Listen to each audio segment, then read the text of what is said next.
ओम नमो भगवते वासुदेवाय। ओम नमो भगवते वासुदेवाय। ओम नमो भगवते वासुदेवाय। नारायणं नमस्कृत्य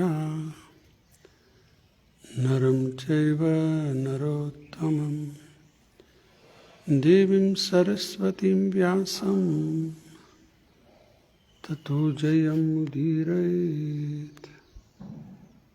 नष्टप्रायेषु अभद्रेषु नित्यं भागवत सेवया भगवती उत्तमश्लोके भक्तिर्भवति नैष्ठिकी। कृष्णाय वासुदेवाय देवकीनन्दनाय च नन्दगोपकुमाराय गोविन्दाय नमो नमः। ॐ अज्ञानतिमिरन्दस्य ज्ञानाञ्जनशलाकया चक्षुरुन्मीलितं येन तस्मै श्रीगुरवे नमः। मूकं करोति वाचालं पङ्गुं लङ्घयते गिरिं यत्कृपातमहं वन्दे परमानन्दमाधवं श्रीगुरुदीनतारिणं। चित्तदर्पणमार्जनं भवमहादावाग्निर्वापनं श्रेयः कैरवं चन्द्रिका वितरणं विद्यावधूजीवनम् आनन्दाम्बुधिवर्धनम्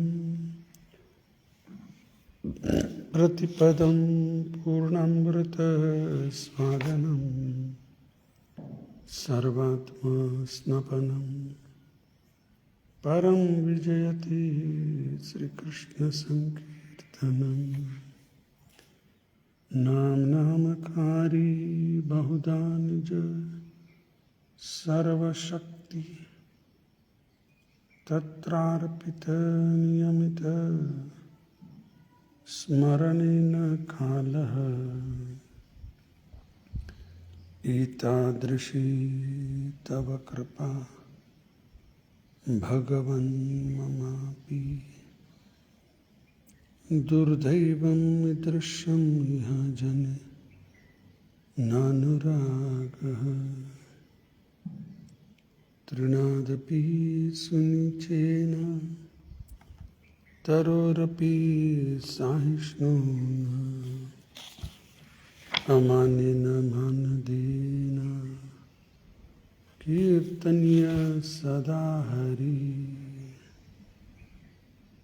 न धनं न जनं न सुन्दरीं कवितं वा जगदीश कामहि।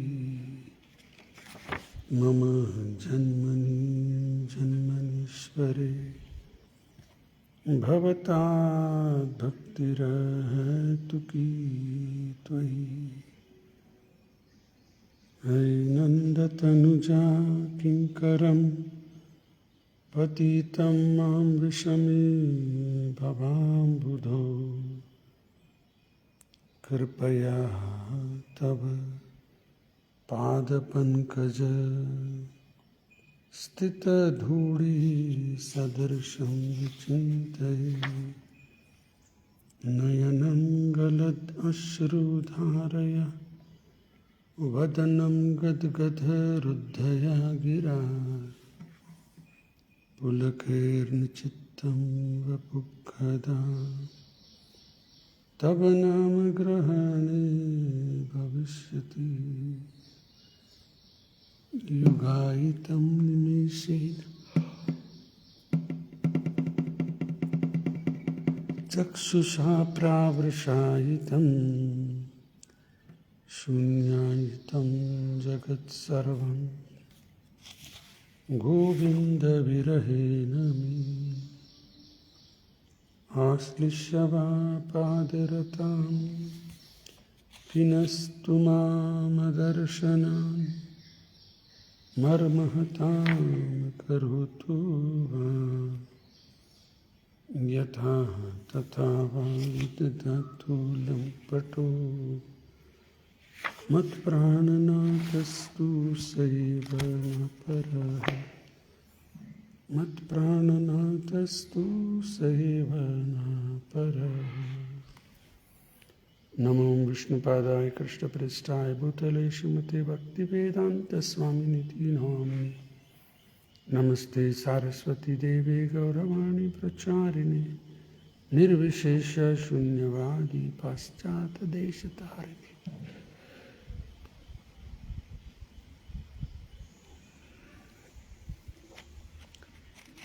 जय श्री कृष्ण चैतन्य प्रभु नित्यानंदा श्री अद्वैत गदाधर शिवासदि गौरभक्तवृंदा। हरे कृष्ण कृष्ण कृष्ण हरे हरे, हरे राम राम राम हरे हरे, हरे कृष्ण कृष्ण कृष्ण हरे हरे, हरे राम राम हरे हरे, हरे कृष्ण कृष्ण कृष्ण हरे हरे, हरे राम राम राम हरे हरे। ಹರೇ ಕೃಷ್ಣ. ಎಲ್ಲ ಭಕ್ತರಿಗೆ ಸ್ವಾಗತ. ಇಂದಿನ ವಿಷಯ ಶ್ರೀಮದ್ ಭಾಗವತಂ 2ನೇ ಸ್ಕಂದ 7ನೇ ಅಧ್ಯಾಯ ಶ್ಲೋಕ ಸಂಖ್ಯಾ ಇವತ್ತು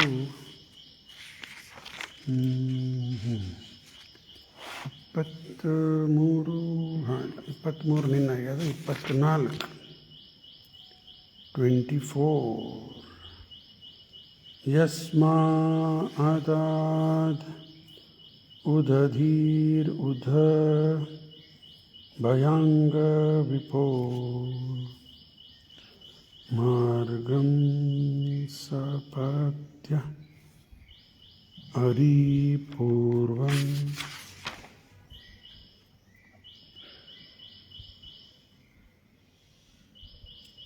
हरवद्दिधक्षोः दूरे सुहृन्मतिथरोष शुचो न दृष्ट्या तातपयमान मकरो राग नक्रशचक्रः। शब्दार्थ.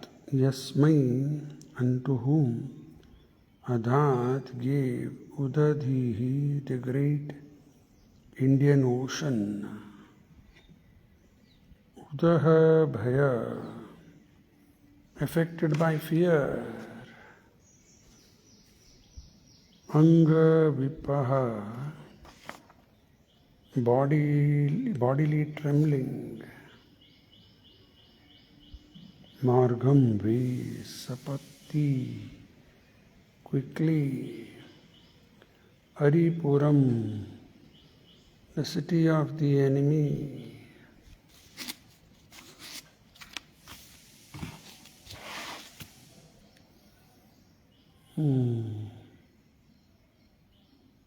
Haravat, like that of Hara, Mahadev, Didakshoho, desiring to burn to ashes, Dure, at the long distance, Surit, intimate friend, Matihi, Matitha, being aggrieved by, Rosha, in anger, Sushosha,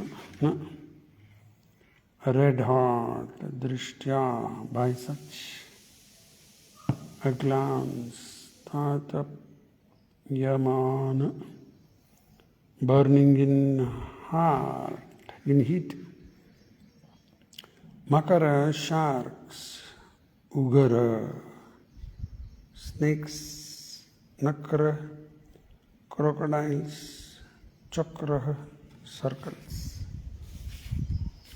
ಅನುವಾದ ಮತ್ತು ಭಾವಾರ್ಥ Srila ಪ್ರಭುಪಾದವರಿಂದ. Srila Prabhupada.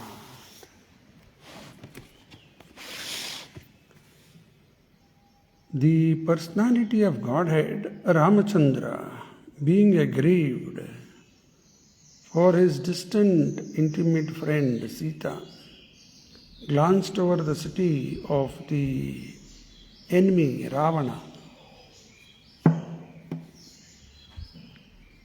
with red-hot eyes like those of Hara, who wanted to burn the kingdom of heaven. The great ocean, trembling in fear,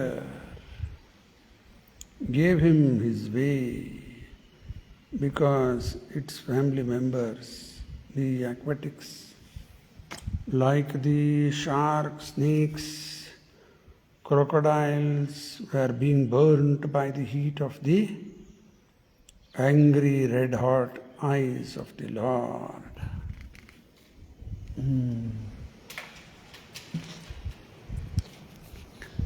ಇನ್ನು ಇವತ್ತಿನ ವಿಷಯ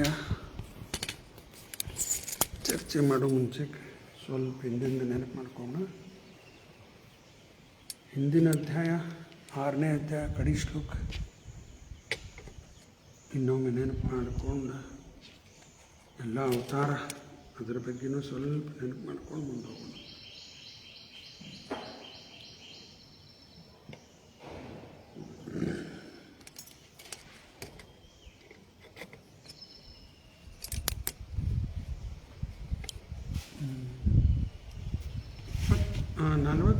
ಶ್ಲೋಕ ಹಿಂದಿನ ಅಧ್ಯಾಯ ಒಳಗೆ ಪ್ರಧಾನಯತೋ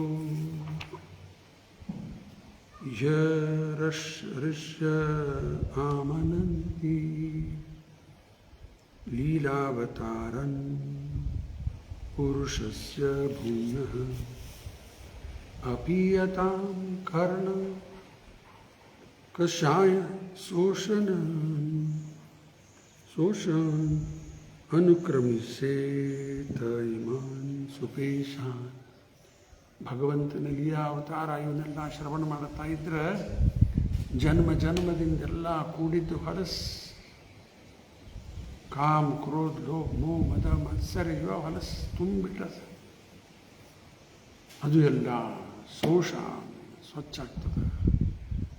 ಅಪೀಯತ ಆಮೇಲೆ ಪ್ರೂಪಾದಾರ ಬರ್ತಿತ್ತು, ಇವ್ಯಾಪರೇಟ್ಸ್, ಎಲ್ಲ ಹೊಲಸು ಹೋಗ್ತದೆ. ಅದಕ್ಕೆ ಇವನು ನಾವು ಮೇಲಿಂದ ಮೇಲೆ ಕೇಳ್ತಾ ಇರಬೇಕು. ಆಮೇಲೆ ನಮ್ಮ ಹೃದಯದಲ್ಲಿ ಇಟ್ಕೋಬೇಕು, ಬ್ರಹ್ಮದೇವರು ಇಟ್ಕೊಂಡಾಗ. 7ನೇ ಅಧ್ಯಾಯ ಪ್ರಾರಂಭ ಆಗ್ಯದ ಭೂವರ ದೇವರ ಅವತಾರದಿಂದ. 2ನೇದು ಸುಯಜ್ಞ, ಇಂದ್ರನ ಅವತಾರ ತಗೊಂಡಿತ್ತು. ಕಪಿಲ ದೇವ ಕರ್ದಮುನಿ ಮತ್ತು ದೇವಹೂತಿ ಮಗನಾಗಿ ಅವತರಿಸಿತ್ತು. ಆಮೇಲೆ ಅತ್ರೆ ಋಷಿಗಳ ಮಗನಾಗಿ ದತ್ತಾತ್ರೇಯ. ಅದಾದ ನಂತರ 4 ಕುಮಾರರು, ಸನಕ, ಸನಾತನ ಮತ್ತು ಸನತ್ ಕುಮಾರ ಬಗ್ಗೆ ವರ್ಣನೆ ಆಗ್ಯದ. ಅದಾದಮೇಲೆ ಮೂರ್ತಿ ಧರ್ಮ, ಮೂರ್ತಿ ದಕ್ಷನ ಮಗಳು ಧರ್ಮದ ಜೊತೆಗೆ ಮದುವೆ ಆಗಿ ನರನಾರಾಯಣ ಋಷಿಗಳ ಅವತಾರ ಆಗಿತ್ತು, ಅದು ಚರ್ಚೆ ಆಗಿದೆ. ಅದಾದ ನಂತರ ಧ್ರುವನ ಸಲುವಾಗಿ ವೈಕುಂಠದಲ್ಲಿ ಇರುವಂಥ ಒಂದು ಲೋಕ ಈ ಭೌತಿಕ ಜಗತ್ತಲ್ಲಿ ತಂದು ಇಟ್ಟಿದ್ದಾನೆ ಭಗವಂತ. ಲೋಕನೇ ತಂದಿಟ್ಬಿಟ್ಟಾನ. ವೈಕುಂಠ ಲೋಕ ಆಗ್ತದೆ, ಧ್ರುವ ಲೋಕ. ಈ ಜಗತ್ತೆಲ್ಲ ನಾಶ ಆದರೂ ಅದು ನಾಶ ಆಗುವುದಿಲ್ಲ. ಆಮೇಲೆ ವೇಣ ಅವನು ಮಹಾದುಷ್ಟ, ಅವನ ಶರೀರನ ಸಾಯಿಸಾದ್ಮೇಲೆ ಅವನ ಶರೀರ ಮಂಥನ ಮಾಡಿ ಋತು ಮಹಾರಾಜರದ ಅವತಾರ. ಅದಾದ ನಂತರ ಸುದೇವಿ ಮತ್ತು ನಾಭೀಗ ವೃಷಭದೇವರು ಅವತಾರ ಆಗಿತ್ತು, ಬಂತು ಹೈಗ್ರೀವ ಅವತಾರ. ಅದಾದ ನಂತರ ಮತ್ಸ್ಯ, ಕೂರ್ಮ, ಆಮೇಲೆ ನರಸಿಂಹ ಅವತಾರ ಬಗ್ಗೆಯೂ ಚರ್ಚೆ ಆಯಿತು. ಆಮೇಲೆ ಗಜೇಂದ್ರ ಸಲುವಾಗಿ ಭಗವಂತ ಗರುಡ ಮೇಲೆ ಕುತ್ಕೊಂಡು ಬಂದು ಮೊಸಳೆ ತಲೆ ತೆಗೆದಾಕಿದ್ದು ಒಂದು ಲೀಲಾ, ಅದು ಚರ್ಚೆ ಆಯಿತು. ಆಮೇಲೆ ಅದಿತಿನ ಮಗನಾಗಿ ಹುಟ್ಟಿದ ಅದಿತಿ ನಂದನ ವಾಮನ ದೇವ. ಕಶ್ಯಪನಿಗೆ ಇಬ್ಬರು ಹೆಂಡಂದರು, ಅದಿತಿ ಮತ್ತು ದಿತಿ. ಅದಿತಿನ ಹುಟ್ಟಿದ್ದೆಲ್ಲ ದೇವತೆಗಳು, ಆದಿತ್ಯಾಸ್ ಅಂತಾರೆ. ಅದಿತಿ ಮಕ್ಕಳಿಗೆ ಆದಿತ್ಯಾಸ್. ಆಮೇಲೆ ದಿತಿಯಿಂದ ಹುಟ್ಟಿದ್ದೆಲ್ಲ ದೈತ್ರು. ವಾಮನವತಾರ ಆಗಿತ್ತು, ಚರ್ಚೆ ಆಯಿತು. ಆಮೇಲೆ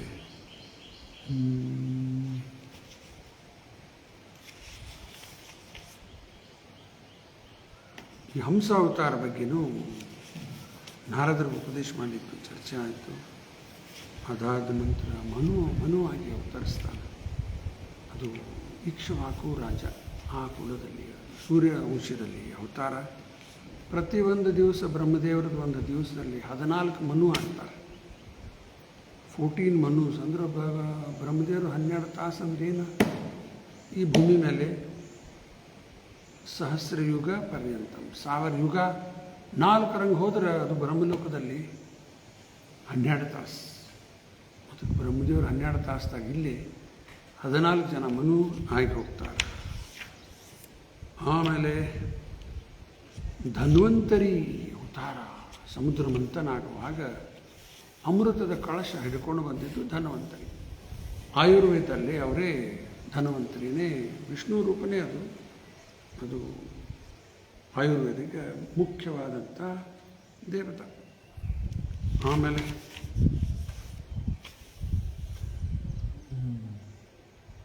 ಪರಶುರಾಮ ಅಂತ ಎಲ್ಲ ದುಷ್ಟ ಕ್ಷತ್ರಿಯರನ್ನು ಸಂಹಾರ ಮಾಡಿದ್ದಾನೆ. 3 into 7 ಅರ್ಥ 21 ಬಾರಿ 21 ಟೈಮ್ಸ್ ಎಲ್ಲ ದುಷ್ಟ ಕ್ಷತ್ರಿಯರನ್ನು ಸಂಹಾರ ಮಾಡಿ ಒಂದು ಕೆರೆನೇ ಆಗಿಬಿಡ್ತಂತ ರಕ್ತದ್ದು. ನಂತರ ಈ ಟರ್ನ್ ಇಟ್ಟು ವಾಟರ್ ಅಂತ ಪ್ರೂಪಾದ ಹೇಳ್ತಾರೆ. ಅದು ಪರಶುರಾಮ ಕುಂಡ ಕುರುಕ್ಷೇತ್ರದಲ್ಲಿ ಎಲ್ಲ ಸ್ಥಳ ಇವತ್ತು. ನಂತರ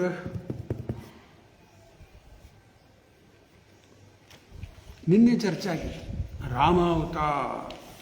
ಇಕ್ಷ್ವಾಕು ಕುಲದಲ್ಲಿ ಭಗವಂತನೇ ಅವತರಿಸಿದ್ದಾನೆ ರಾಮ. ಸ್ವಲ್ಪ ನಿನ್ನೆ ಚರ್ಚೆ ಆಗ್ಯದ ರಾಮನ ಬಗ್ಗೆ. ಇವತ್ತು ಒಂದು ಸ್ವಲ್ಪ ನೋಡೋಣ, ಮತ್ತಷ್ಟು ಏನು ಚರ್ಚೆ ಮಾಡಲಿಕ್ಕಾಗ್ತದೆ. ದಶರಥ ಮಹಾರಾಜರಿಗೆ ಮಕ್ಕಳಿಲ್ಲ. ರಾಮಾಯಣದಲ್ಲಿ ಬರೆದಾರೆ ಈ ರೀತಿ. ಅಯೋಧ್ಯ ಶಬ್ದಕ್ಕೆ ಏನು ಅರ್ಥ? ಯುದ್ಧದಿಂದ ಯಾರೂ ಗೆಲ್ಲಿಕ್ಕೆ ಶಕ್ಕಿಲ್ಲ. ಅಯೋಧ್ಯ ಅಷ್ಟು ಪವರ್ಫುಲ್ ರಾಜರು. Dasharatha Maharaja very very powerful, very prosperous kingdom ಎಲ್ಲ ಇತ್ತು. ಆದರೆ ಮಕ್ಕಳೇ ಇರಲಿಲ್ಲ. ಭಾಳ ಚಿಂತೆ ಆಗಿಬಿಟ್ಟಿತ್ತು. ಪುತ್ರೇಷ್ಟಿ ಯಜ್ಞ ಮಾಡಿಸಿದ ಮಕ್ಕಳಾಗಲಿ ಅಂತೇಳಿ. ಈ ಕಡೆ ದೇವತೆಗಳೆಲ್ಲ ಭಗವಂತಗೆ ಪ್ರಾರ್ಥನೆ ಮಾಡ್ತಾ ಇದ್ದಾರೆ. ಶ್ವೇತದ್ವೀಪದಲ್ಲಿ ಭಗವಂತನ ಅವತಾರ ಆಗಬೇಕು, ರಾವಣನ ಸಂಹಾರ ಆಗಬೇಕಂತೇಳಿ ಅವರೆಲ್ಲ ಪ್ರಾರ್ಥನೆ ಮಾಡ್ತಾ ಇದ್ದಾರೆ. ಈ ಕಡೆ ದಶರಥ ಮಹಾರಾಜರು ಮಗ ಹುಟ್ಟು ಬರಲಿ ಅಂತ ಅವರು ಪ್ರಾರ್ಥನೆ ಮಾಡಿ. ಆ ಯಜ್ಞಕುಂಡದಿಂದಲೇ ಒಬ್ಬ ದಿವ್ಯ ಪುರುಷ ಪ್ರಕಟ ಆಗ್ತಾನೆ. ಕೈಯಲ್ಲಿ ಒಂದು ಕಳಶ, ಆ ಕಳಶ ತುಂಬಿ ಪ್ರಸಾದದ ದಶರಥ ಮಹಾರಾಜರ ಕಡೆ ಕೊಟ್ಬಿಡ್ತಾರೆ. ಇದನ್ನು ನಿಮ್ಮ ಹೆಂಡತಿ ಕೊಡ್ರಿ, ಆ ಮಗ ಹುಟ್ಟು ಬರ್ತಾನೆ ಅಂಥೇಳಿ ಆ ಯಜ್ಞ ಪುರುಷ ಬಂದ ಕೊಟ್ಟು ಮಾಯ ಆಗಿಬಿಟ್ಟು. ಇನ್ನದು ಪ್ರಸಾದ ಯಜ್ಞ ಶಿಷ್ಟ ಅಂತಾರೆ ಅದಕ್ಕೆ. ಪ್ರಸಾದ ಬಂದದ್ದು ಕೊಡಬೇಕಿ ಹೆಂಡತಿಗೆ. ಯಾರಿಗೆ ಕೊಡಬೇಕಿದನೀಗ? ಮತ್ತು ಅದು ಪ್ರಸಾದದ ಅರ್ಧ ಭಾಗ 50% ಅಥವಾ ಅರ್ಧ kg ಅನ್ಕೋರಿ. 50% ಅನ್ಕೋರಿ. kg ಲೆಕ್ಕ ಬರೋಬರ ಅನಿಸೋದಿಲ್ಲ. 50%. ಆ್ಯಕ್ಚುಲಿ kg ಲೆಕ್ಕಲೇ ಒಂದು ಹೇಳಕ್ಕೆ ಚಲೋ ಆಗ್ತದೆ. ಅರ್ಧ ಕಿಲೋ ಅಂತ ಇಟ್ಕೋರಿ. ಅದು ಕೌಶಲ್ಯ ಕೊಟ್ಟು ಕೌಶಲ್ಯದಿಂದಲೇ ರಾಮ ಅವತಾರ ಇತ್ತು. ಇನ್ನೊಂದು ಅರ್ಧ ಕಿಲೋ ಉಳಿದದಲ್ಲ, ಅರ್ಧ ಭಾಗ ಮಾಡಿದರು. ಪಾವು ಕಿಲೋ 1414. ಅದರಲ್ಲಿ 14 ಸುಮಿತ್ರ ಕೊಟ್ಟ. ಸುಮಿತ್ರದಿಂದ ಲಕ್ಷ್ಮಣ. ಇನ್ನು 1/4 ಮಾತ್ರ ಉಳಿದೋದು ಈಗ. ಅದನ್ನು ಮತ್ತೆ ಅರ್ಧ ಮಾಡಿದ್ರು. ಅಂದ್ರೆ ಅರ್ಥ 18 ಭಾಗ ಒಂದು. ಮತ್ತು ಕೈಕೈ ಕೊಟ್ಟರು. ಕೈಕೈದಿಂದ ಭರತ. ಇನ್ನು 18 ಉಳಿದಿತ್ತಲ್ಲ, ಅದು ಮತ್ತೆ ಸುಮಿತ್ರಗೆ ಕೊಟ್ಟುಬಿಟ್ಟು. ಸುಮಿತ್ರದಿಂದ ಲಕ್ಷ್ಮಣ ಮತ್ತು ಶತ್ರುಘ್ನ, ಕೈಕೇಯದಿಂದ ಭಾರತ, ಕೌಶಲ್ಯದಿಂದ ರಾಮ. ಇವರೆಲ್ಲರೂ ವಿಷ್ಣು ತತ್ವ ಅಂಥೇಳಿ ಹಿಂದಿನ ತಾತ್ಪರ್ಯದಲ್ಲಿ ಪ್ರಭುಪಾದ ಬರೆದಾರೆ. ವಿಷ್ಣು ತತ್ವ. ವಿಷ್ಣು ತತ್ವ ಅಂದ್ರೆ ಏನಿದೆ? ಎಲ್ಲ ಭಗವಂತಂದೇ ವಿಸ್ತಾರ, ಸ್ವ ಅಂಶ ಅಂತಾರೆ. ನಾವು ಜೀವನೂ ಭಗವಂತನ ಅಂಶ. ಬಿಂಬ ಪ್ರತಿಬಿಂಬ ಅಂಥೇಳಿ ಉಪನಿಷತ್ತಲ್ಲಿ ಬರ್ತದೆ. ಗೀತೆಯಲ್ಲಿ ಸ್ವತಃ ಕೃಷ್ಣ ಹೇಳಿದ್ದೇ ಮಮೈವಾಂಶ ಜೀವಲೋಕಿ ಜೀವಭೂತ ಸನಾತನ ಮನಸಷ್ಟಾನಿ ಇಂದ್ರಿಯಾನಿ ಪ್ರಕೃತಿ ಸ್ಥಾನಿ ಕರಿಷ್ಠಿ. 15ನೇ ಅಧ್ಯಾಯ 7ನೇ ಶ್ಲೋಕದಲ್ಲಿ ಕೃಷ್ಣ ಹೇಳಿದ್ದಾನೆ. ಅದಕ್ಕೆ ನಾವು ಅಂಶ. ಇವೆಲ್ಲ ಅವತಾರ, ಅವರು ಭಗವಂತನ ಅಂಶ, ವ್ಯತ್ಯಾಸ ಇಲ್ಲ. ಅವೆಲ್ಲ ಸ್ವ ಅಂಶದಲ್ಲೇ ಬರ್ತಾರೆ. ವಿಷ್ಣು ತತ್ವ. ನಾವೆಲ್ಲ ಜೀವತತ್ವ ಬೇರೆಯೇ. ಮತ್ತದು ಜೀವತತ್ವ ಭಗವಂತನ ವಿಭಿನ್ನ ಅಂಶ. ವಿಭಿನ್ನ ಅಂದರೆ ಸಪರೇಟೆಡ್ ಪಾರ್ಟ್ ಆ್ಯಂಡ್ ಪಾರ್ಸಲ್. ಸ್ವ ಅಂಶ ಅಂದರೆ ಪರ್ಸನಲ್ ಎಕ್ಸ್ಪೆನ್ಷನ್. ಅವೆಲ್ಲ ಸ್ವ ಅಂಶ ವಿಷ್ಣು ತತ್ವ. ನಾವು ವಿಭಿನ್ನ ಅಂಶ ಜೀವತತ್ವ. ಇದು ವ್ಯತ್ಯಾಸ. ನಾವು ಸರಿ ಅರ್ಥ ಮಾಡ್ಕೋಬೇಕು. ಆಮೇಲೆ ಇವು 4 ಜನ ಅವತಾರ ಆಯ್ತು. ಈಗ ರಾಮ ಲಕ್ಷ್ಮಣ ಯಾವಾಗೂ ಕೂಡ ಇರ್ತಿತ್ತು. ಭರತ ಶತ್ರುಘ್ನ ಕೂಡ ಇರ್ತಿತ್ತು. ನಿನ್ನೆ 4 ಜನದ ಹೆಸರದ ಅರ್ಥನೂ ಹೇಳಿದೆ. ನಿನ್ನೆ ಬೆಳಗ್ಗೆ ಕೇಳಿಲ್ಲ, ಗೊತ್ತಿಲ್ಲ ಅಂದರೆ ಕೇಳ್ಕೋರಿಲ್ಲ. ಬೆಳಗ್ಗೆ ಹೇಳಿ, ನಿನ್ನೆ ಬೆಳಗ್ಗೆ ಹೇಳೀನಿ. ಲೆಕ್ಚರ್ದಾಗ ಹೇಳಿ ನೋಡಿ, ಮತ್ತೆ ರಿಪೀಟ್ ಮಾಡೋದು ಬೇಡ. ಈ ರೀತಿ ರಾಮ ಅವತಾರ ಆಯಿತು. ಆಮೇಲೆ ಇವತ್ತಿನ ಶ್ಲೋಕದಲ್ಲಿ ಏನು ಹೇಳ್ತಾ ಇದ್ದಾರೆ ನೋಡೋಣ.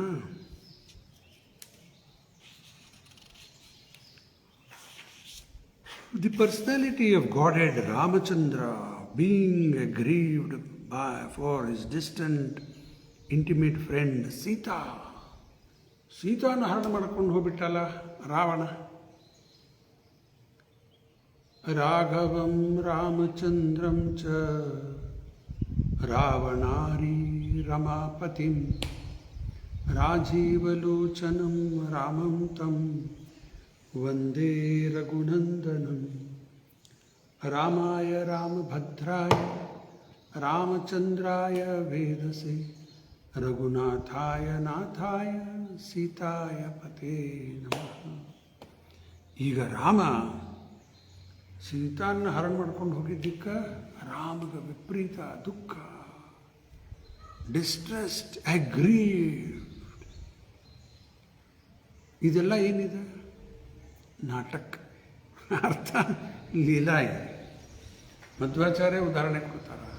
ರಾಮ ಸೀತಾ ಎಂದು ಸಪ್ರೇಟ್ ಆಗಲಿಕ್ಕೆ ಶಕ್ಯನೇ ಇಲ್ಲ. ಸೂರ್ಯ ಮತ್ತು ಸೂರ್ಯ ಕಿರಣ ಹಂಗೆ ಯಾವಾಗೂ ದೇ ಆರ್ ಟುಗೆದರ್. ಸಪ್ರೇಟ್ ಆಗಲಿಕ್ಕೆ ಶಕ್ಯ ಇಲ್ಲ.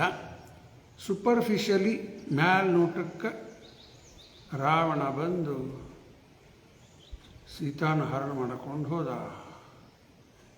ಯಾ ಸೀತಾನ ತೊಗೊಂಡು ಹೋದ? ಮಾಯಾ ಸೀತಾನ ತೊಗೊಂಡು ಹೋಗ್ಬಿಟ್ಟಾನ. ಇವತ್ತು ಯಾರ ಹತ್ರ ಭಾಳ ದುಡ್ಡದ, ಅಲ್ಲಿ ಲಕ್ಷ್ಮಿ ಇಲ್ಲ, ಲಕ್ಷ್ಮಿ ಇಲ್ಲ ರೀ. ಮತ್ತು ಯಾರಿದ್ದಾರಲ್ಲಿ? ಮಾಯಾ ಇದ್ದಾಳಲ್ಲಿ. ಲಕ್ಷ್ಮಿ ಎಲ್ಲಿರ್ತಾಳ? ಎಲ್ಲೇ ರಾಮನ ಸೇವೆ ನಡೆದದ, ಕೃಷ್ಣನ ಸೇವೆ ನಡೆದದ.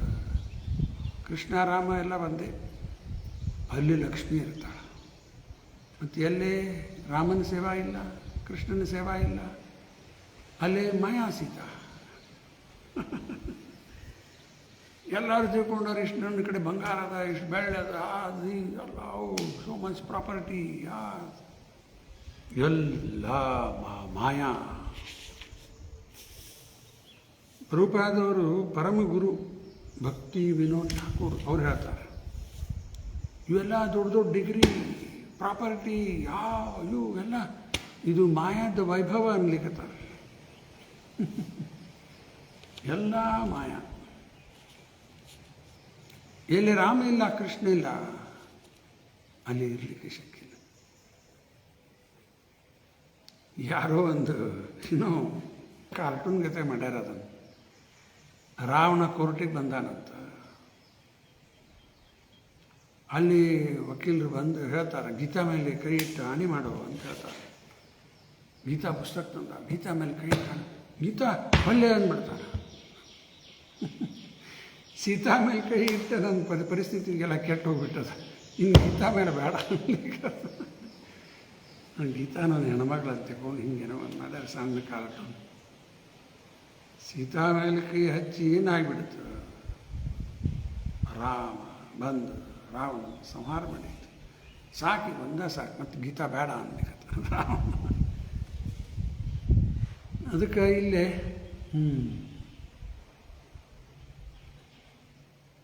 ಎಲ್ಲಿ ಭಗವಂತನ ಸೇವೆ ನಡೀತದ ಅಲ್ಲೇ ಇರ್ತಾಳೆ.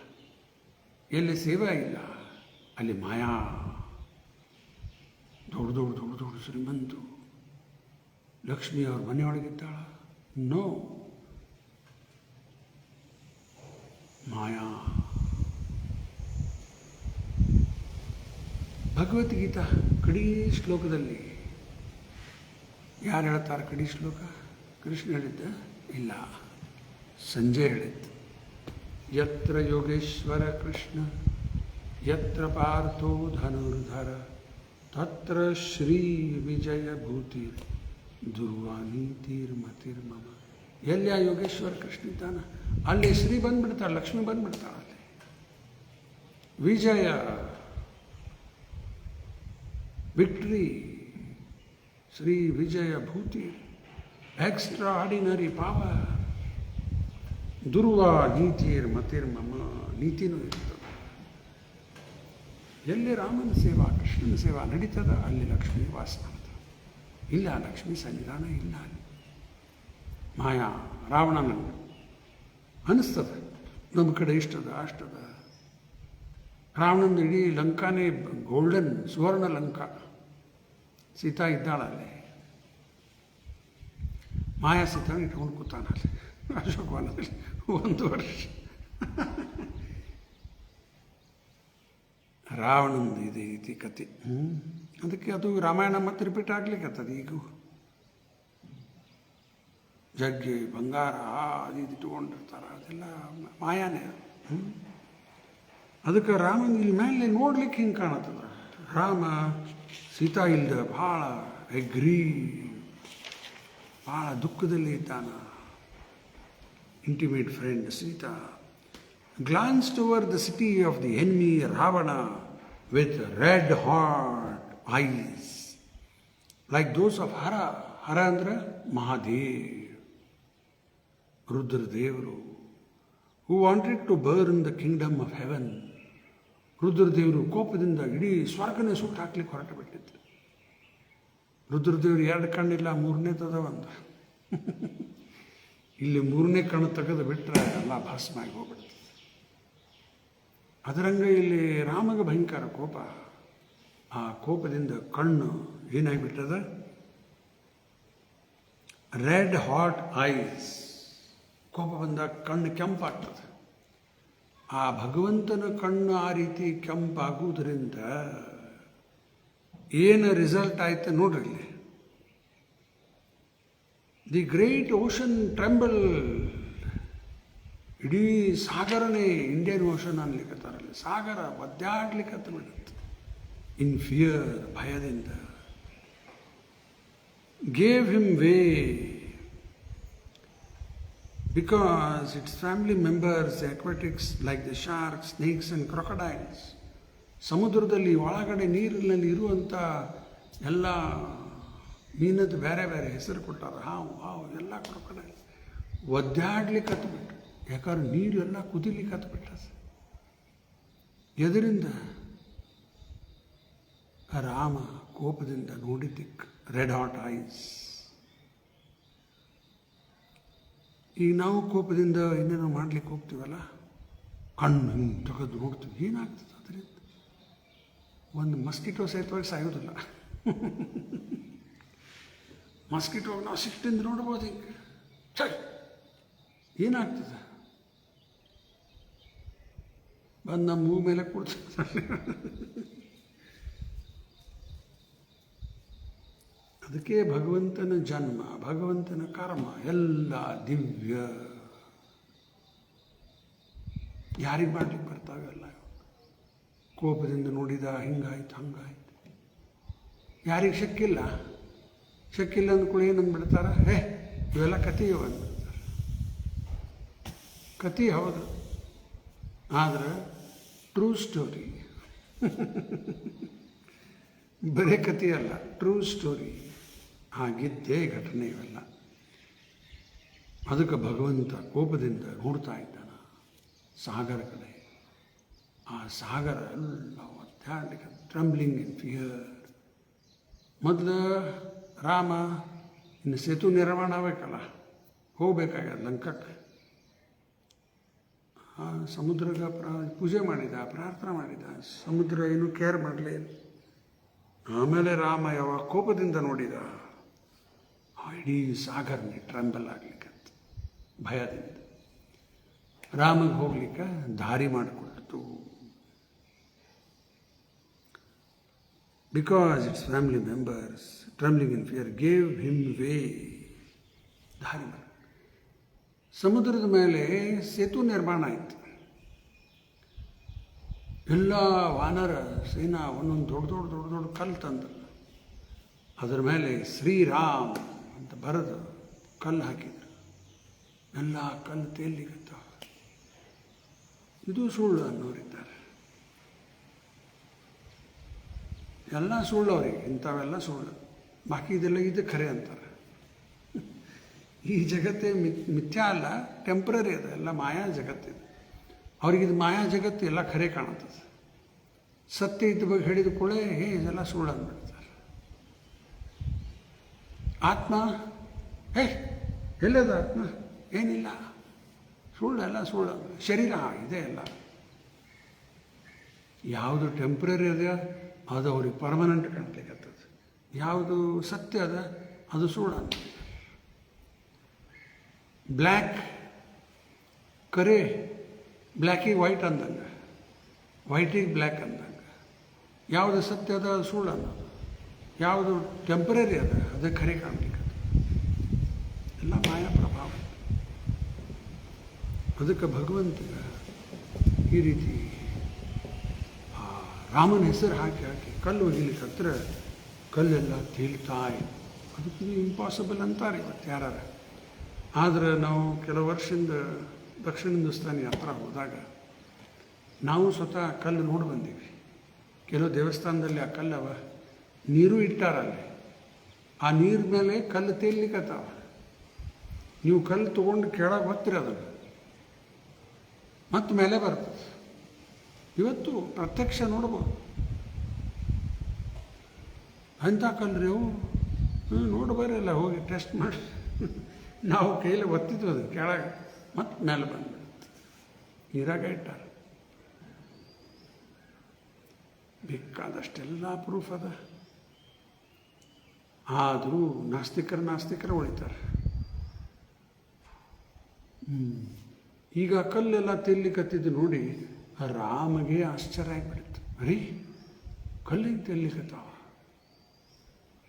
ಶ್ರೀರಾಮ್ ಅಂತ ಬರೆದು ಹಾಕ್ಲಿಕ್ಕತ್ತಾರ, ಕಲ್ಲು ತೆಲ್ಲಿಕತ್ತಾವ. ರಾಮ ಅಂದ ಹಂಗಾರಾಯ್ತು, ನೋಡೋನ್ ತೊಗೊಂಬಾಯಿಲ್ ನಾನು ಒಂದು ಕಲ್ಲು ಹಾಕಿ ನೋಡ್ತೀವಿ ತೇಲ್ತದ ಅಂತೇಳಿ ರಾಮನ ಕೈಯಲ್ಲಿ ಒಂದು ಕಲ್ಲು ಕೊಟ್ಟು ರಾಮ ಒಗದ, ಅದು ಮುಳುಗಿ ಹೋಗ್ಬಿಡ್ತು.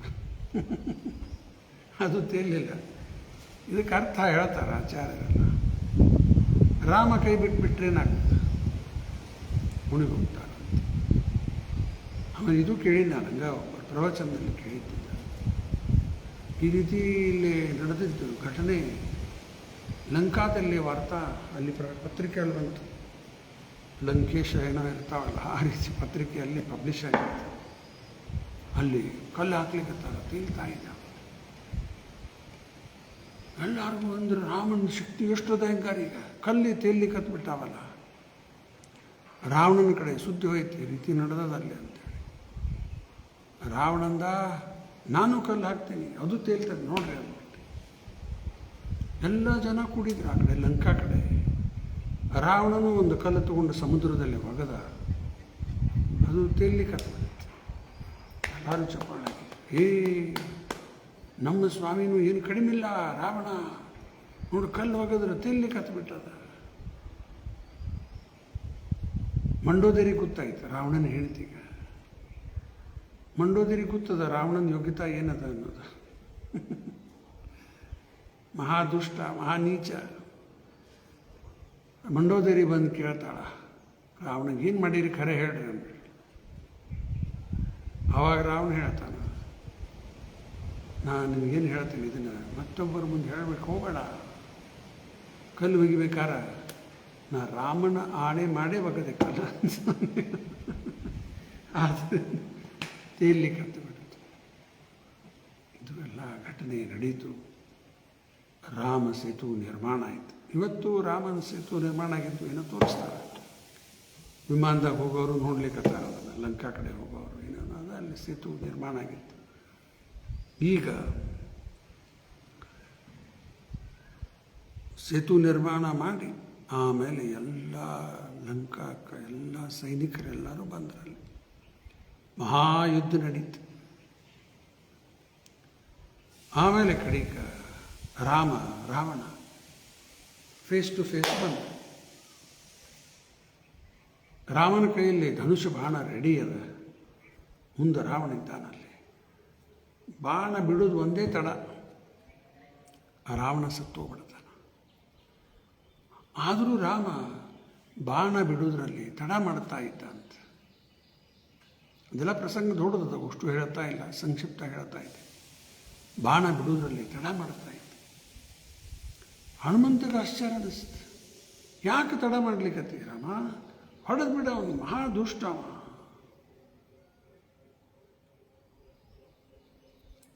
ರಾಮ ಹೇಳಲಿಕ್ಕತ್ತಾನ,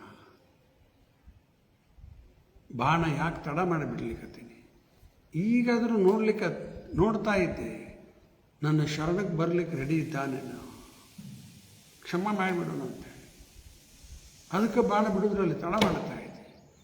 ಮುಂದೇನು ಲಕ್ಷಣ ಕಾಣಲೇ ಇಲ್ಲ, ಬಾಣ ಬಿಟ್ಟುಬಿಟ್ಟು ರಾವಣಂದು ವಧ ಆಯಿತು, ಸತ್ತೋಗ್ಬಿಟ್ಟು.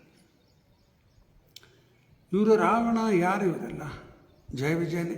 ಹಿರಣ್ಯಕಶಿಪು, ಹಿರಣ್ಯಾಕ್ಷ, ರಾವಣ, ಕುಂಭಕರ್ಣ, ಶಿಶುಪಾಲ, ದಂತವಕ್ರ, 3 ಜನ್ಮ ಈ ರೀತಿ ತಾಳಿದ್ದಾರೆ ಜಯ ವಿಜಯ.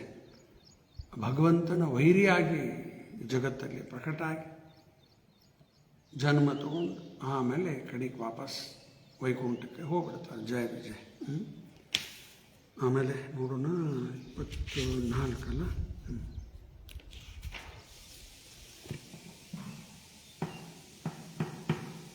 The personality of Godhead has every sentiment of a sentient being, like all other living beings, because he is the chief and original living entity, the supreme source of all other living beings. ಈಗ ಪ್ರಭುಪಾದಲ್ಲಿ ಏನು point ಹೇಳಲಿಕ್ಕತ್ತಾರ, ನಮ್ಮಲ್ಲಿ ಏನು ಒಂದು ಥರದ sentiments ಇರ್ತದ, ದೇವರಲ್ಲಿಲ್ಲ. ನಮ್ಮಲ್ಲಿ ಇದೆಲ್ಲಿದ್ದು ಬಂತಂಗಾರ, ಅವನಲ್ಲಿದ್ದರೆ ನಮ್ಮಲ್ಲಿ ಬರ್ತದೆ. ಭಗವಂತನಲ್ಲಿನೂ ಆ ರೀತಿ ಸೆಂಟಿಮೆಂಟ್ಸ್. ಯಾಕೆ? He is the chief eternal of all eternals, ನಿತ್ಯೋ ನಿತ್ಯಾನಾಂ. ಅದಕ್ಕೆ is the chief and original living entity. ಆಯಿತಾ? ಈಸ್ ದ ನಿತ್ಯ chief eternal amongst all other eternals. ಅದನ್ನು ಹೇಳಿದೆ, ಈಗ ನೋಡ್ಲಿಕ್ಕತ್ತೀನಿ, ಅದು ಬಂದದಲ್ಲಿ He is the chief one, and all others are dependent, and all others are dependent. ಅವ ಮುಖ್ಯ ಒಬ್ಬನೇ. ಅದಕ್ಕೆ ನಿತ್ಯೋ ಶಬ್ದ. ನಿತ್ಯೋ ಅಂದರೆ ಸಿಂಗ್ಯುಲರ್, ನಿತ್ಯಾನಾಮ್ ಪ್ಲೂರಲ್. ನಿತ್ಯಾನಾಮ್ ಒಳಗೆ ಎಲ್ಲ ಜೀವ ಬರ್ತಾವೆ, ನಾವೆಲ್ಲರೂ ಅದ್ರಾಗ ಬಂದು. ನಿತ್ಯ ಒಬ್ಬನೇ ಸಿಂಗ್ಯುಲರ್. ಅವ ಏಕ, ನಾವ ಅನೇಕ. ಜೀವದ ಎಷ್ಟು ಜೀವವ? ಅಸಂಖ್ಯಾತ ಜೀವ. ಭಗವಂತ ಇರೋದು ಒಂದೇ. ಅದಕ್ಕೆ ಅವನಿಗೆ ವಿಭೋ ಆತ್ಮ. ವಿಭೋ ಅಂದ್ರೆ the great, the complete whole. ನಾವು ಅಣು, ಅಣು ಆತ್ಮ, ಪಾರ್ಟ್ ಆ್ಯಂಡ್ ಪಾರ್ಸಲ್. ಅದಕ್ಕೆ ಆ ಪಾರ್ಟ್ನಲ್ಲೂ ಗುಣ ಬರ್ತಾವೆಲ್ಲವು. The many eternals are supported by the one eternal, and thus both the eternals are qualitatively one. ಆ ಒಬ್ಬನೇ ಎಲ್ಲರನ್ನೂ ಮೇಂಟೈನ್ ಮಾಡ್ತಾನೆ. ಒಂದು ವಿಡಿಯೋ ನೋಡಿದ್ದು ನೆನಪಾಯ್ತು ಈಗ. ದೊಡ್ಡ ಮೀನ, ಅದಕ್ಕೆ ಅನೇಕ ಮರಿಯವ, ಸಣ್ಣ ಸಣ್ಣ ಸಣ್ಣ ಸಣ್ಣ ಮೀನ. ವಿಡಿಯೋ ಆ್ಯಕ್ಚುಲಿ ವಿಡಿಯೋ ಐತೆ. ಎಲ್ಲ ಮರಿ ಅದ್ರ ತಾಯಿ ಸುತ್ತಲೂ ಓಡಾಡ್ಲಿಕ್ಕತ್ತ, ಇಟಿಟ ಮೀನ. ಇನ್ನೊಂದು ಯಾವುದೋ ಬೇರೆ ಮೀನ ಬರ್ಲಿಕ್ಕತ್ತದ ಹತ್ತಿರ. ಈಗ ಅದು ಬಂತಂದ್ರೆ ಈ ಮರಿ ಮೀನಾನೆಲ್ಲ ತಿಂದು ಹಾಕಿಬಿಡ್ತದೆ. ಅದಕ್ಕೆ ತಾಯಿ ಮೀನ, ದೊಡ್ಡ ಮೀನ ಏನು ಮಾಡ್ತದ? ಬಾಯಿ ತೆಗೆದು ಅಷ್ಟು ಮರಿ ಮೀನಾನ ಒಳಗೆ ಹಾಕೊಂಡ್ಬಿಡ್ತದೆ. ಇನ್ನೊಂದು ಮೀನ ಬಂತ, ಹಿಂಗೆ ಹಿಂಗೆ ಹಿಂಗೆ ಏನು ಇಲ್ಲೇ ಇಲ್ಲ, ಹೋಗ್ಬಿಡ್ತದೆ. ಮತ್ತು ಬಾಯಿನ ಬಿಟ್ಬಿಡ್ತಾರೆ. ಹಂಗೆ ದೇವರು ಒಬ್ಬನೇ ನಮ್ಮನ್ನೆಲ್ಲ ಅಸಂಖ್ಯಾತ ಜೀವಿಯಿಂದ ಅವನದೇ ಅಂಶ ನಮ್ಮನ್ನೆಲ್ಲರನ್ನು ಪಾಲನೆ ಮಾಡ್ತಾ ಇದ್ದಾನೆ. They are all supported by the one eternal. ಆಯಿತಾ? Due to such oneness, both the eternals constitutionally have a complete range of sentiments. But the difference is that the sentiments of the chief eternal are different in quantity from the sentiments of the dependent eternals. ನಾವು ಅಂಶ, ಆ ಅಂಶದಲ್ಲಿನೂ sentiments, ಆ ಭಗವಂತನಲ್ಲೂ sentiments. ವ್ಯತ್ಯಾಸ quantity, ವ್ಯತ್ಯಾಸ quality ಒಂದೇ. ಇದೇ ಚೈತನ್ಯ ಮಹಾಪ್ರಭು ಅವರು ಕೊಟ್ಟಿದ್ದು ಅಚಿಂತ್ಯ ಭೇದ ತತ್ವ. ಗುಣದಲ್ಲಿ ಒಂದು, ಸಂಖ್ಯಾದಲ್ಲಿ ಭೇದ. ಭಗವಂತನು ನಿತ್ಯ, ಅವನು ಸಚ್ಚಿದಾನಂದ, ನಾವು ಸಚ್ಚಿದಾನಂದ.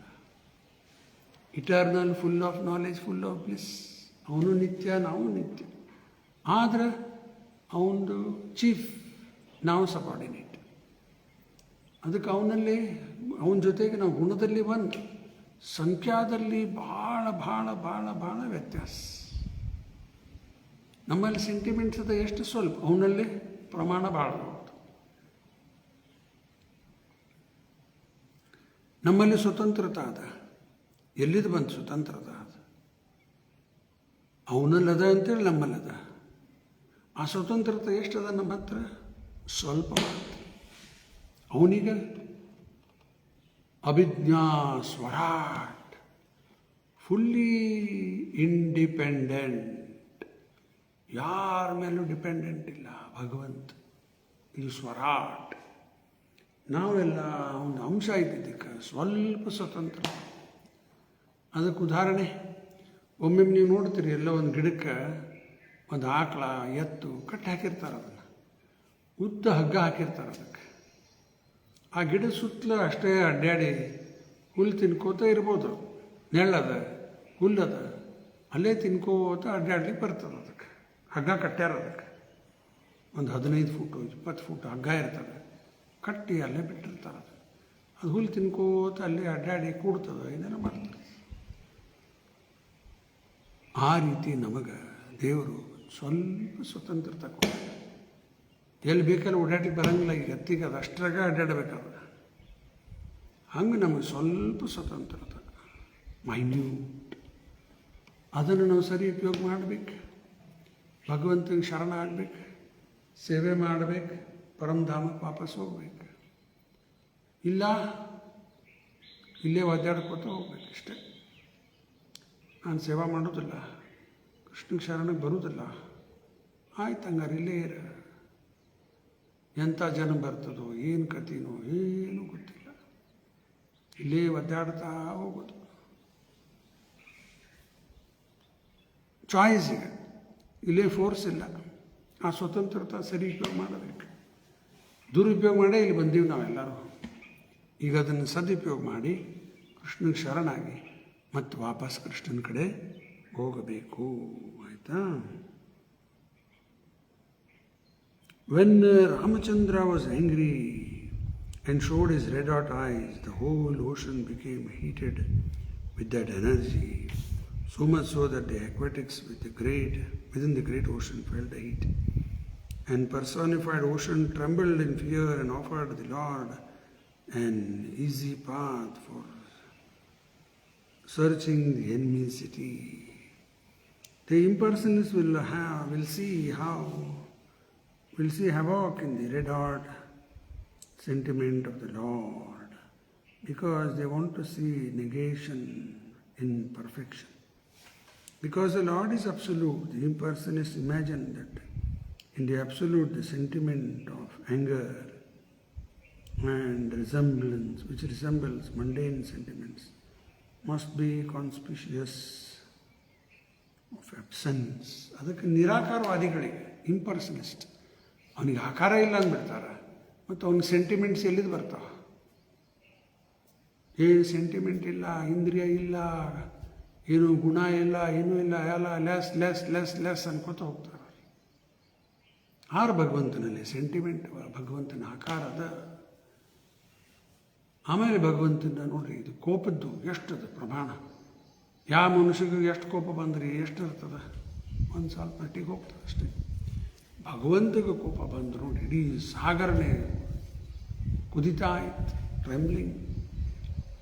ಎಲ್ಲ ಅಕ್ವಾಟಿಕ್ಸ್ ಒದ್ದಾಡ್ಲಿಕ್ಕೆ ಹತ್ಬಿಟ್ಟು ಆ ಹೀಟ್ ಜನರೇಟ್ ಆಗಿಬಿಟ್ಟು ಭಗವಂತಂದು ಕೋಪದಿಂದ ಎನರ್ಜಿ ಡೆವಲಪ್ ಆಗಿತ್ತು. ಎಲ್ಲ ಅವನೇ ಶಕ್ತಿ. ಅದಕ್ಕೆ ಈ ರೀತಿ ಆಯಿತು. ನರಸಿಂಹದೇವ್ರಿಗೆ ಕೋಪ ಬಂದಾಗ ಹೆಂಗಾಯ್ತು? ಅವಾಗ ಏನು ಮಾಡಿದ್ರು ನರಸಿಂಹದೇವರು ಶಾಂತ ಆಗ್ತಾ ಇಲ್ಲ. ಪ್ರಹ್ಲಾದನ ನೋಡಿದ ಮೇಲೆ ಇಮಿಡಿಯೇಟ್ಲಿ ಶಾಂತ ಆಯಿತು. ಅದು ಭಗವಂತನಲ್ಲಿನೂ ಕೋಪ ಅದ. ಭಕ್ತರಿಗೆ ಅಪಮಾನ ಮಾಡಿದರೆ ಕೋಪ. ರಾಮಗೆ ಯಾಕೆ ಕೋಪ ಬಂತು? ಸೀತಾನೇ ಈ ರೀತಿ ಮಾಡಿದ್ದಕ್ಕೆ. Because the Lord is absolute, the impersons imagine, ಆಯಿತಾ? Due to a poor fund of knowledge, they do not realize that the sentiment of the absolute person is transcendental to all mundane concepts of quality and quantity. ನಮಗೆಲ್ಲ ಕೋಪ ಬರ್ತದ ಎದರಿಂದ? ಅದು ಕಾಮ ಏಷ, ಕ್ರೋಧ ಏಷ, ರಜೋಗುಣ ಸಮುದ್ಭವ, ರಜೋಗುಣದಿಂದ ಬರ್ತದೆ ನಮಗೆ. ಭಗವಂತನಿಗೆ ಈ ಗುಣದ ಪ್ರಭಾವನೆ ಇಲ್ಲ ಅವನ ಮೇಲೆ. ಮತ್ತು ಅವನ ಕೋಪ ಎಂಥದ್ದದ? ಟ್ರಾನ್ಸೆಂಡೆಂಟಲ್. ಅರ್ಥ ಸ್ಪಿರಿಚುವಲ್ ಆ್ಯಂಗರ್. ಮಟೀರಿಯಲ್ ಏನೂ ಇಲ್ಲ ಅವನೊಳಗೆ. ನಮ್ಮದೆಲ್ಲ ಭೌತಿಕ. ಅದು ಭಗವಂತನ ಸ್ಪಿರಿಚುವಲ್ ಆ್ಯಂಗರ್. ಭಗವಂತಂದು ಅಷ್ಟೇ ಸ್ಪಿರಿಚುವಲ್ ಆ್ಯಂಗರ್ ಇಲ್ಲ. ಹನುಮಂತಗೆ ಕೋಪ ಬಂತು ರಾಮಗೆ ಅಪಮಾನ ಮಾಡಿದಾಗ. ಆ ಹನುಮಂತನ ಕೋಪನೂ ಮಟೀರಿಯಲ್ ಆ್ಯಂಗರ್ ಅಲ್ಲ, ಅದು ಸ್ಪಿರಿಚುವಲ್ ಆ್ಯಂಗರ್. ಅದು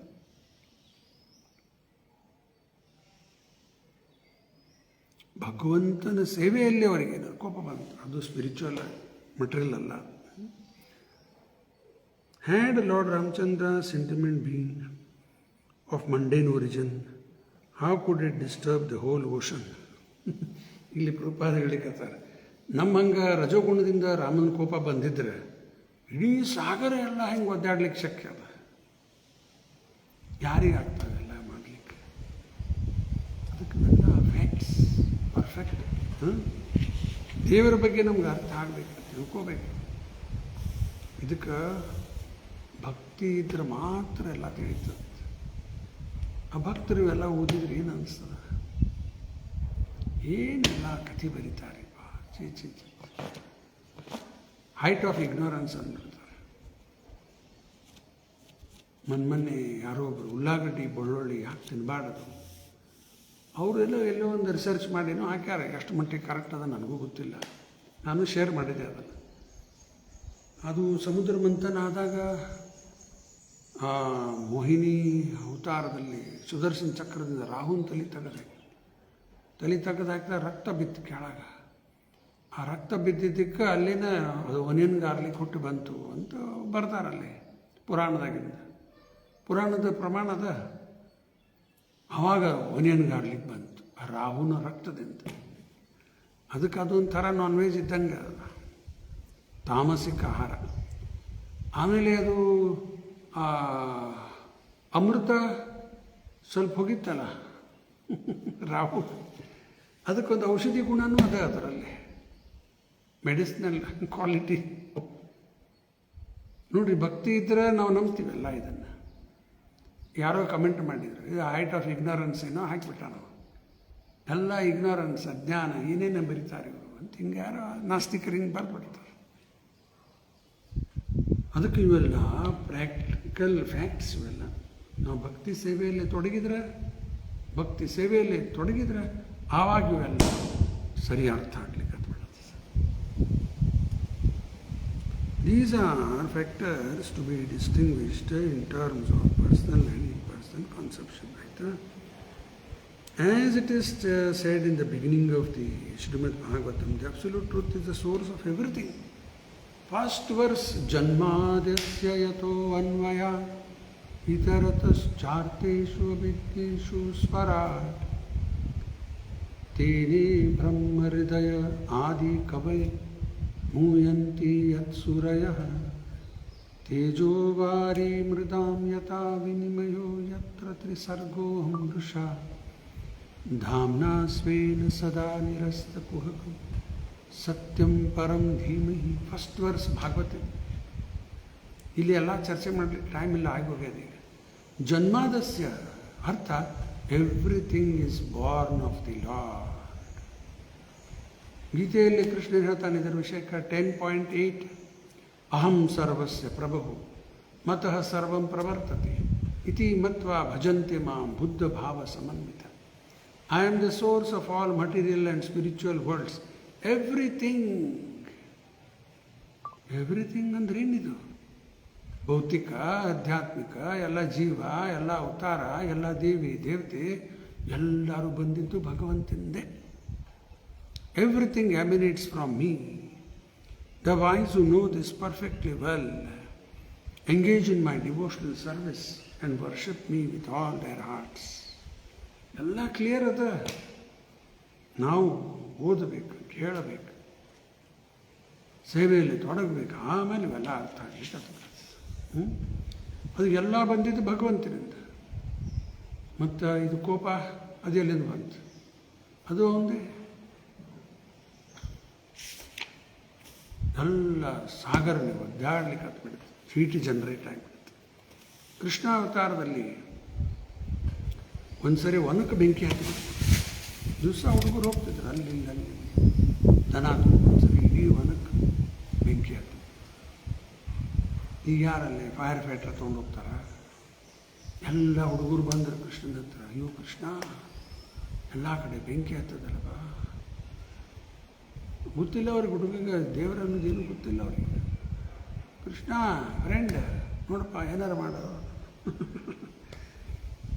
ಆಯ್ತು, ಕೃಷ್ಣ ಹೆಂಗೆ ನಿಂತ, ಹಿಂಗೆ ವಿಠಲ್ ನಿಂತಂಗೆ ನಿಂತಾನ, ಕೈಯಲ್ಲಿ ಹಾಕ್ಕೊಂಡು. ನೋಡಿ ಚಿತ್ರ ಮಾಡ್ಯಾರ ಭಾಳ ಚಂದ.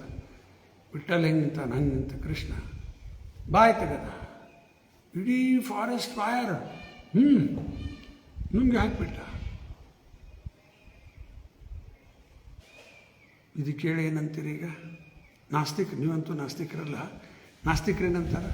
ಏನು ಹುಚ್ಚರಂಗೆ ಬರ್ದಾರೆ ಇದೆಲ್ಲ ಕತೆ ಇವೆಲ್ಲ ಅಷ್ಟೆ. ನಾನು ಒಂದು ಕಂಪ್ಯಾರಿಸನ್ ಕೊಡ್ತೀನಿ. ನಾವು ಒಂದು ಮಟ್ಟಿಗೆ ಹೀಟ್ ನಾವು ಕುಡಿತೀವಲ್ಲ, ಹಾಟ್ ಮಿಲ್ಕು, ಟೀನೋ ಕಾಫಿನೋ ಕುಡಿತಿರ್ತಾರೆ, ಬಿಸಿ ಬಿಸಿ ನಾವು ಒಂದು ಮಟ್ಟಿಗೆ ನಾವು ತೊಗೊಳ್ಳಿಕ್ಕೆ ಬರ್ತದೆ. ಇನ್ನು ನಮಗೆ ಒಂದು ಸ್ವಲ್ಪ ಹೀಟ್ ಕನ್ಸ್ಯೂಮ್ ಮಾಡ್ಲಿಕ್ಕೆ ಆಗ್ತಿದ್ರೆ ಇನ್ನು ದೇವರಿಗೆ ಏನು ದೊಡ್ಡ ವಿಷಯ ಅದು? ಯಾವುದೆಲ್ಲ ಅವನಿಂದ ಬಂದಿದ್ದು. ಅವನ ಒಳಗೆ ಹೋಗಿ ಸೇರುವುದೆಲ್ಲ ಇದು. ಅಗ್ನಿ ಬಂದಿದ್ದು ಅವನಿಂದ. ಅಗ್ನಿರ್ ಮಹಿ ಗಗನಂ ಅಂಬು ಮರುದಿಶಸ್ತಿ ಕಾಲಸ್ತಥಾತ್ಮ ಮನಶೀತಿ ಜಗತ್ರಯಾಣಿ ಯಸ್ಮಾತ್ ಭವಂತಿ ವಿಭವಂತಿ ವಿಶಂತಿ ಅಂಚ ಗೋವಿಂದಂ ಆದಿ ಪುರುಷಂ ತಮಾಮಜ. ಬ್ರಹ್ಮ ಸಂಹಿತೆ ಎಲ್ಲ ಬಂದಿದ್ದು ಅವನಿಂದ ಪಾಲನೆ. ಮತ್ತು ಅವನೊಳಗೆ ಸೇರಬೇಕು. ಮತ್ತು ಈ ಬೆಂಕಿ ಬಂದಿದ್ದು ಅವನಿಂದ. ಅವನೊಳಗೆ ಸೇರೋದೊಂದು ಏನು ದೊಡ್ಡ ವಿಷಯ. ನಮಗೆ ನಿಮಗೆ ಇಂಪಾಸಿಬಲ್. ನಮಗೆ ಇಂಪಾಸಿಬಲ್ ಅಂದ್ರೆ ಅರ್ಥ ದೇವರಿಗೆ ಇಂಪಾಸಿಬಲ್. ಒಂದು ಸಣ್ಣ ಮಗು ಲೆಕ್ಕದಿಂದ ನಾವು ಮಾಡೋ ಕೆಲಸ ಇಂಪಾಸಿಬಲ್. ಅದಕ್ಕೆ ಸಣ್ಣ ಮಗು ಅದ, ನಾವೊಂದು 50 ಕಿಲೋ ಎಬ್ಬಿಸ್ತೀವಿ, ಅದಕ್ಕೇನು ಮಾಡ್ಲಿಕ್ಕೆ ಬರ್ತದೆ? ನಿಂದಿರ್ಲಿಕ್ಕೆ ಬರಬಲ್ತು ಅದಕ್ಕಿನ್ನು. ನಾವೊಂದು 50 kg ಎಬ್ಬಿಸ್ತೀವಿ ನಾವು. ಆ ಲೆಕ್ಕಲೆ ನಮಗೆ ಇಂಪಾಸಿಬಲ್. ನಮ್ಮ ಲೆಕ್ಕಲೆ ಇನ್ನೂ ಸ್ವರ್ಗದಲ್ಲಿದ್ದಾರೆ, ಇನ್ನೂ ಸೂಪರ್ ಹ್ಯೂಮನ್ಸ್ ಇದ್ದಾರಲ್ಲ. ಸೂಪರ್ ಮ್ಯಾನ್ ಅಲ್ಲ, ಸೂಪರ್ ಹ್ಯೂಮನ್ಸ್ ಇದ್ದಾರೆ. ನಮ್ಮ ಯೋಗಿತಾಕ ಅವ್ರದ್ದು ಇನ್ನೂ ಜಾಸ್ತಿ ಇದೆ. ಅವ್ರಿಗೆ ಇನ್ನೂ ಜಾಸ್ತಿ. ದೇವರಿಗೆ ಏನು ಸಿಕ್ಕಿಲ್ಲ, ಎಲ್ಲ ಪಾಸಿಬಲ್. ಆಯಿತಾ? Rather, the different sentiments found in the Absolute, either in anger or in mercy, have the same qualitative influence, or in other words, there is no mundane difference of value, because these sentiments are all of the Absolute Flame. ಈಗ sentiments ಬಗ್ಗೆ ಪ್ರೂಪಾದ ಬರೋದಲ್ಲಿ ಒಮ್ಮೊಮ್ಮೆ ಭಗವಂತಗ ದಯಾ ತೋರಬಹುದು, mercy. ಒಮ್ಮೊಮ್ಮೆ ಕೋಪದಿಂದ, ಸಿಟ್ಟಿಂದ ಯಾರ ಕೊಂದು ಹಾಕಿರಬಹುದು. ಆರು ಭಗವಂತನಲ್ಲಿ ಎರಡೂ ಒಂದೇ.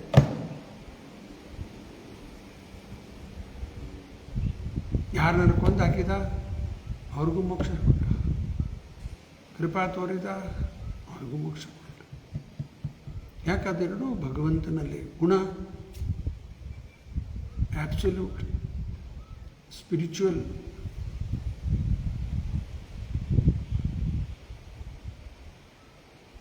ಏನು ಡಿಫರೆನ್ಸ್ ಇಲ್ಲ. ಅವನ ಆ್ಯಂಗರು ಸ್ಪಿರಿಚುವಲ್. ದೇವರಿಗೆ ಯಾವಾಗೂ ಯಾರಿಗೂ ಏನೂ ಕೆಟ್ಟ ಮಾಡಲಿಕ್ಕೆ ಶಕ್ತಿ ಇಲ್ಲೇ ಇಲ್ಲ. ನಾವು 2 ಥರದ ಕೆಲಸ ಮಾಡ್ಬೋದು, ಚಲೋ ಮತ್ತು ಕೆಟ್ಟ.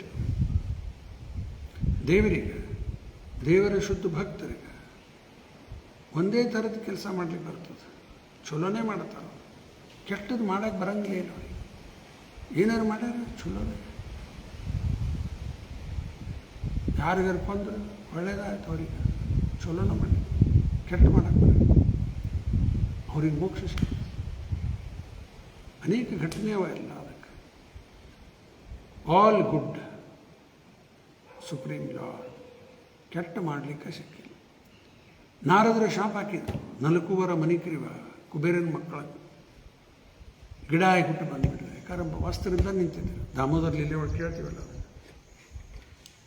ಗಿಡ ಆಗಿ ಹುಟ್ಟು ಬರ್ರಿ ಅಂತ ಹೇಳಿ ಶಾಪ ಹಾಕಿಬಿಟ್ಟು. ನಾರದರ ಶಾಪ ಹಾಕುವ ಅವಶ್ಯನೇ ಇಲ್ಲ. ಅವರು ಆ ರೀತಿ ಬಟ್ಟೆ ಇಲ್ಲ ನಿಂತಿದ್ದಕ್ಕೆ ಮುಂದೆ ಗಿಡ ಆಗಿ ಹುಟ್ಟೇ ಬರ್ತಿದ್ರು. ನಾರದರ ಶಾಪ ಅದು ಒಂದು ಅನುಗ್ರಹ ಆಗಿಬಿಡುತ್ತೆ. ವೃಂದಾವನದಲ್ಲಿ ನಂದ ಮಹಾರಾಜರ ಅರಮನೆ ಹಿಂದೆ ಅರ್ಜುನ ವೃಕ್ಷ ಇದೆ. ದಾಮೋದರ ಲೀಲೆಯಲ್ಲಿ ಅವರು ಇಬ್ಬರದು ಉದ್ಧಾರ ಆಗಿತ್ತು. ಆ ಲೀಲೆ ನಾವೆಲ್ಲರೂ ಕೇಳೀರಿ. ಇಲ್ಲಿಗ ಸಮಯ ಮುಗಿದದ. ಸಾಯಂಕಾಲ ಮತ್ತು ಗೀತಾ ಪ್ರವಚನ ಮುಂದುವರಿಸ್ಬೋದು. ನಿಲ್ಲಿಸ್ತೀನಿ. ಗ್ರಂಥರಾಜ್ ಶ್ರೀಮದ್ ಭಾಗವತಂ ಕಿ ಜಯ, ಶ್ರೀಲಾ ಪ್ರಭುಪಾದ ಕಿ ಜಯ.